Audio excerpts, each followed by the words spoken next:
Parece que hoy me gustas un poco más. Okay. जरा सोचो, अगर बीते हुए कल से कोई आदमी 21वीं सदी में आ जाए, हमारी मॉडर्न टेक्नोलॉजी को देखकर उसका क्या हाल होगा। कुछ ऐसा ही होता है लूसियस के साथ। लूसियस एक रोमन आर्किटेक्ट है जो काफी समय से कुछ नया नहीं बना पा रहा था और इसी वजह से पैसे की बहुत तंगी चल रही थी। उसके आइडियाज सबको बोरिंग और पुराने लगते थे। एक दिन लूसियस का दोस्त उसे अपने साथ एक पब्लिक बाथ हाउस में ले गया जहां अक्सर लोग शांति महसूस करते थे। लेकिन लूसियस सोच रहा था कि ये नंगे पुंगे मर्दों के बीच कौन सी शांति मिलेगी। परेशान होकर उसने पानी में डुबकी लगा दी।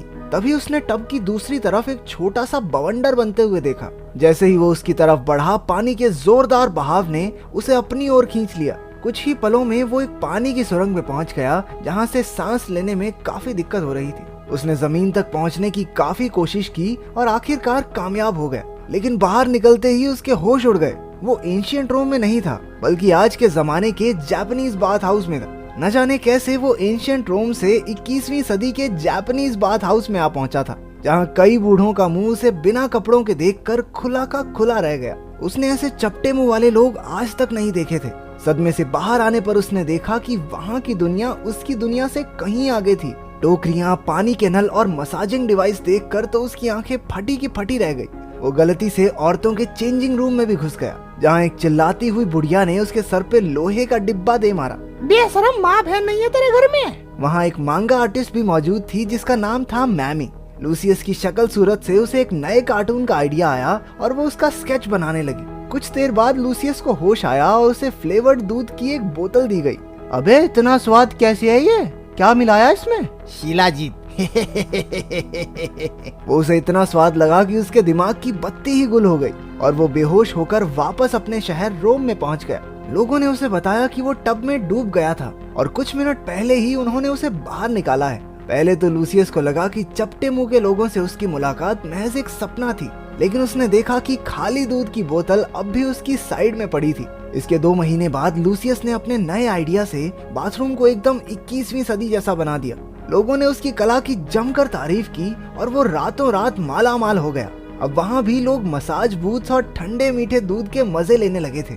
एक दिन टब में नहाते हुए एक बूढ़े आदमी ने कहा कि वो अपना एक पर्सनल बाथरूम बनवाना चाहता है। जैसे ही लूसियस उसे बनाने की तरकीब सोच रहा था, जोरदार पानी के बहाव से वो एक बार फिर 21वीं सदी में पहुंच गया।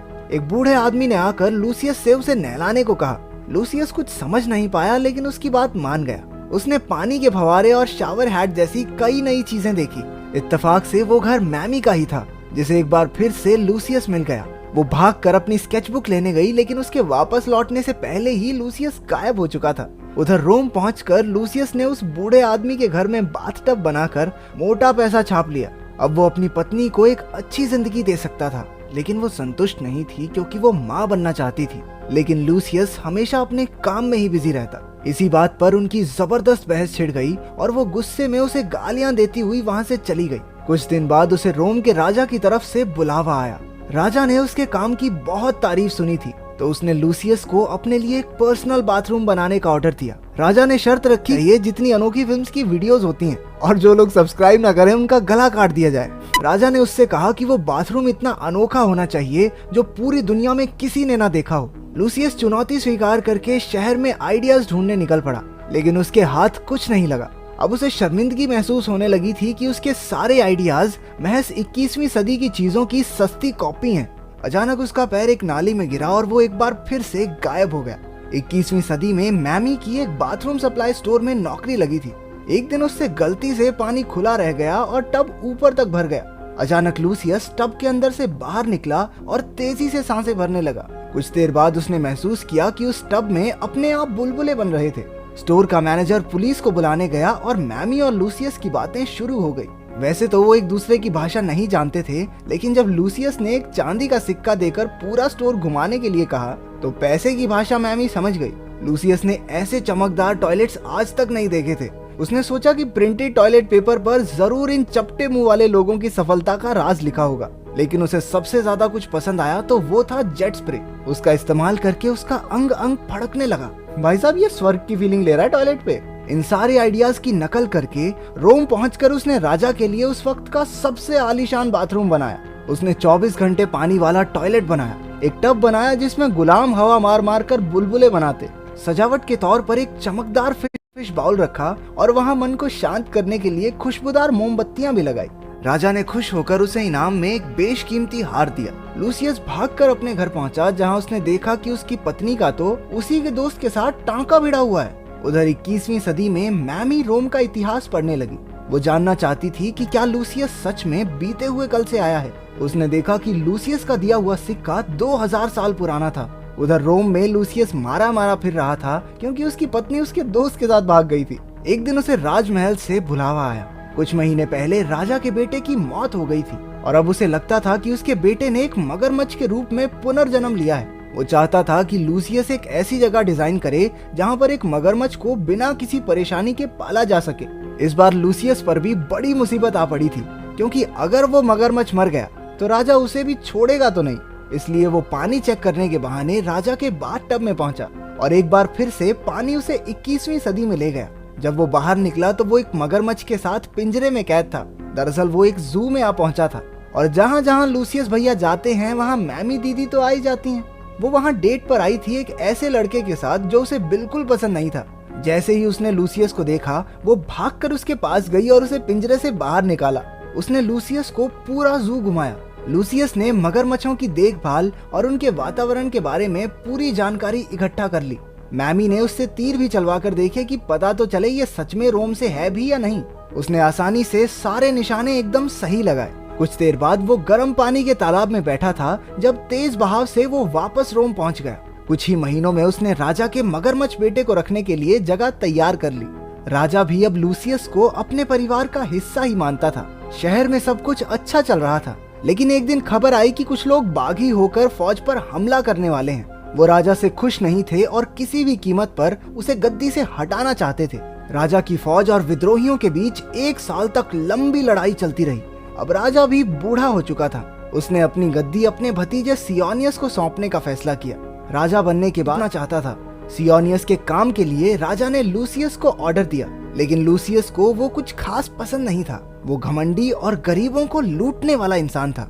लूसियस जानता था कि उसके राजा बनते ही रोमन साम्राज्य का बर्बाद होना तो तय है। आखिरकार उसने सियोनियस के लिए काम करने से साफ मना कर दिया। सियोनियस ने उसे फांसी की धमकी दी, लेकिन लूसियस टस से मस नहीं हुआ। लूसियस एक दूसरे आर्किटेक्ट के पास अपना काम लेकर गया, लेकिन उसकी प्रसिद्धि की वजह से बाकी सबका काम ठप पड़ा था, जिससे उन दोनों में हाथापाई शुरू हो गई। उस आदमी ने लूसियस को एक कुएं में धक्का दे दिया। जब उसने आंखें खोलकर देखा तो वो एक बार फिर से जापानी लोगों के बीच पहुंच चुका था। उसे चोटें आई थी और वो सब उसकी मरहम पट्टी कर रहे थे। वो उसे गर्म पानी के एक तालाब में ले आए जहां वो जल्दी ठीक हो जाएगा। तब उसे पता चला कि गर्म पानी के तालाब में रहने से घाव जल्दी भरते हैं। दर्द को कम करने के लिए उन्होंने उसे देसी ठर्रा भी पिला दिया। थोड़ी देर बाद मैमी वहां आ गई। पिछले कुछ समय से वो लूसियस की भाषा सीख रही थी, लेकिन उसके कुछ कहने से पहले ही लूसियस नशे में उसके ऊपर गिर पड़ा। वो दोनों तालाब में डूब गए। जब उनकी आंखें खुली तो दोनों रोम में थे। रूम में नहीं, रोम में। मैमी ये सब देखकर बहुत हैरान हुई। उसे पता चला कि राजा का ऑर्डर ना मानने के लिए लूसियस को फांसी पर चढ़ाया जाने वाला है। मैमी ने लूसियस को समझाने की बहुत कोशिश की, लेकिन वो नहीं माना और अपना सामान बांधकर वहां से निकल गया। उधर 21वीं सदी में कुछ बूढ़े लोग मैमी को ढूंढते हुए तालाब तक पहुंचे और उसमें गिर पड़े। लूसियस की ही तरह वो भी एक बवंडर में गुम होकर रोम पहुंच गए। उधर लूसियस को चलते चलते एक पहाड़ के पास गर्म पानी का एक तालाब मिल गया। उसे याद आया कि कैसे उन चपटे मुंह वाले लोगों ने उसे ठीक किया था और गर्म पानी से वो राजा के सैनिकों के घाव भर सकता है। वो मैमी से सलाह करके राजा को अपना आइडिया बताने पहुंच गया। लूसियस ने कहा कि ये आइडिया उसे एंटोनियस ने दिया है। एंटोनियस भी गद्दी का दावेदार था और सियोनियस से कहीं ज्यादा काबिल भी। इसलिए लूसियस चाहता था कि वो राजा की नजरों में सियोनियस से ऊपर आ जाए। राजा की मंजूरी लेकर लूसियस मैमी और 21वीं सदी से आए उन बूढ़ों के साथ काम पर लग गया। कुछ ही घंटों में उन्होंने पहली झोपड़ी तैयार कर ली। धीरे धीरे तालाब के आसपास काफी घर बन गए जहां घायल सैनिक आकर अपनी थकान मिटाते थे। वो बूढ़े लोग घायल सैनिकों को 21वीं सदी की मॉडर्न मेडिसिन से जल्दी ठीक भी कर देते। कुछ महीनों बाद राजा के सैनिकों ने विद्रोहियों के खिलाफ जंग जीत ली। चारों ओर नाच गाना होने लगा। इधर लूसियस और मैमी में प्यार भरी बातें हो रही थी। इतना वक्त साथ रहने के बाद वो दोनों अब एक दूसरे को चाहने लगे थे। लूसियस की खुशी का ठिकाना नहीं था। उसने जिंदगी में आज तक इतना अच्छा महसूस नहीं किया था। लेकिन तभी अचानक सारे बूढ़े लोग गायब होने लगे। मैमी भी धीरे धीरे गायब हो रही थी, लेकिन उसके जाने से पहले लूसियस ने कहा कि वो फिर से जरूर मिलेंगे। इसके बाद राजा ने एंटोनियस को गद्दी सौंप दी और लूसियस को भी उसकी बहादुरी के लिए सम्मानित किया। उसके बिना वो जंग कभी नहीं जीत पाते। उधर 21वीं सदी में मैमी की नई जिंदगी शुरू हो गई थी। एक दिन वो सड़क से जा रही थी तो उसे तालाब से लूसियस बाहर आता दिखाई दिया। वो दोनों फिर से एक बार मिल गए। लूसियस ने मैमी से दोबारा मिलने का अपना वादा पूरा किया।